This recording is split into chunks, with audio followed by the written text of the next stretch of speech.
Oke, bismillahirrahmanirrahim. Assalamualaikum warahmatullahi wabarakatuh.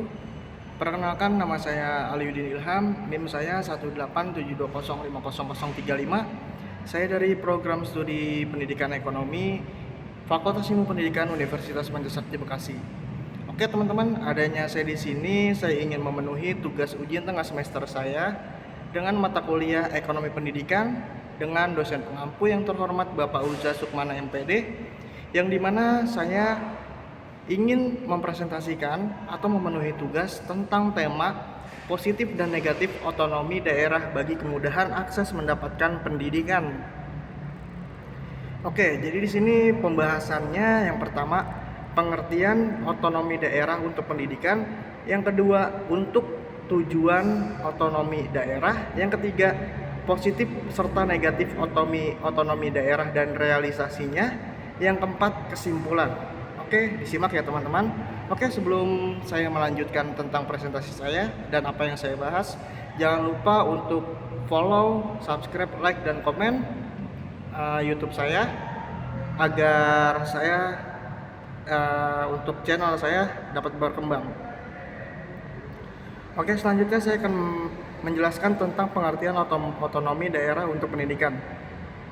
Menurut KBBI atau Kamus Besar Bahasa Indonesia, otonomi daerah adalah hak, wewenang, dan kewajiban daerah untuk mengatur dan mengurus rumah tangganya sendiri sesuai dengan peraturan perundang-undangan yang berlaku.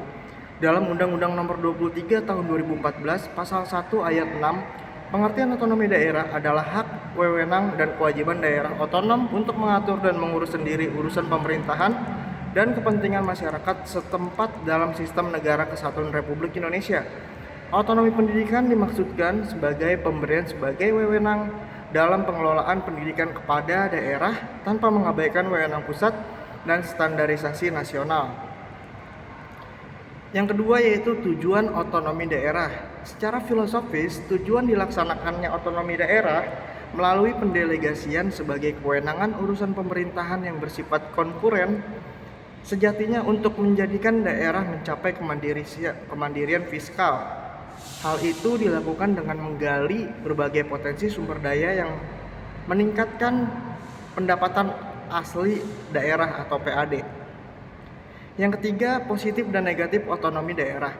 Nilai lebih dari otonomi pendidikan dapat dilihat dari kemandirian SDM yang ada di daerah dalam mengelola pendidikan, dan masyarakat daerah dapat merasa memiliki hasil membangun pendidikan di daerah sesuai dengan kebutuhan dan kondisi setempatnya. Efek negatif yang mungkin menjadi nilai minus atau minus bagi pelaksanaan otonomi pendidikan adalah memungkinkan terjadinya arogansi daerah yang disebabkan oleh perbedaan mencolok antar berbagai daerah yang ada. Realisasi otonomi pendidikan di Indonesia dapat dilihat dari manajemen berbasis sekolah, di mana pengambilan keputusan yang semula berada di pusat, kantor wilayah, kantor departemen, ke level sekolah dan pendidikan berbasis masyarakat, di mana masyarakat sebagai elemen sosial diperdayakan melalui peran serta mereka dalam penyelenggaraannya dan pengendalian mutu layanan pendidikan dengan membentuk komite sekolah.